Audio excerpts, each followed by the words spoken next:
अंगुलीमाल थेर हिंसा के पार की यात्रा।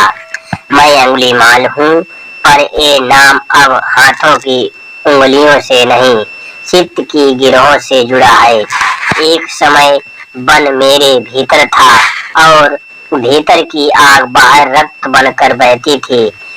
पगडंडियां डर से सूनी थीं, ग्राम अपने नाम खो चुके थे और मेरा नाम मनुष्यता की स्मृति से बाहर हो गया था।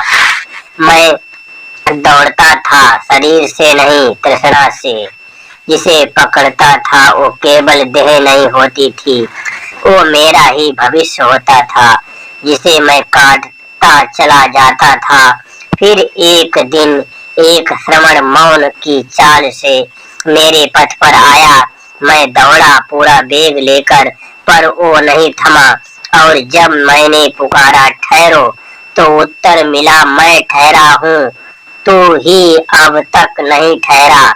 उस क्षण मेरे भीतर कुछ गिरा, तलवार नहीं, अहंकार, ढाल नहीं, भय। हाथों से हथियार छूटे, पर उससे पहले चित्त से हिंसा छूटी। मैंने जाना रुकना पैरों का नहीं, दंड का त्याग है। स्थित होना, कदम थामना नहीं, प्राणियों के प्रति अहिंसा में टिकना है।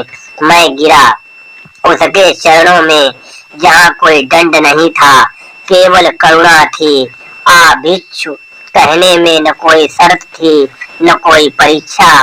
वही मेरा पुनर्जन्म था, जहाँ जन्म से नहीं, दृष्टि से नया होना पड़ा। नगर में लोग अब भी मुझे पहचानते थे। पत्थर मेरी देह से टकराते, पर भीतर से कुछ भी नहीं टकराता था। रक्त बहता था, पर प्रतिशोध नहीं, एक कर्म का फल था, और मैंने उसे मौन से स्वीकार किया। एक दिन मैंने पीड़ा को एक स्त्री के गर्भ में देखा। पहली बार दुख मुझे बाहर नहीं, भीतर लगा। सत्य वचन हिंसा से अधिक शक्तिशाली निकला। जहाँ पहले मृत्यु जाती थी, वहाँ जीवन ठहर गया। ध्यान में बैठकर मैंने जाना, पाप कोई स्थायी पहचान नहीं, वो केवल अज्ञान की परछाई है, जिसे प्रज्ञा धीरे धीरे मिटा देती है। आज मेरा जन्म अंगुलीमाल है, पर अर्थ बदल चुका है। अब ये नाम उंगलियों की माला नहीं, छोटी हुई तृष्णाओं की गणना है। मैंने सीखा, जिसे लोग दंड से नहीं मोड़ सके, वो करुणा से मुड़ गया। जिसे शस्त्र नहीं थका सके, वो सत्य से थम गया। अब मैं चलता हूँ, पर कहीं जाने के लिए नहीं।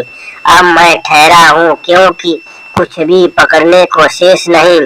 मेरे भीतर न बल है न रक्त, केवल एक शांति है जो किसी को नहीं डराती, और एक मौन है जो सबको स्थान देता है।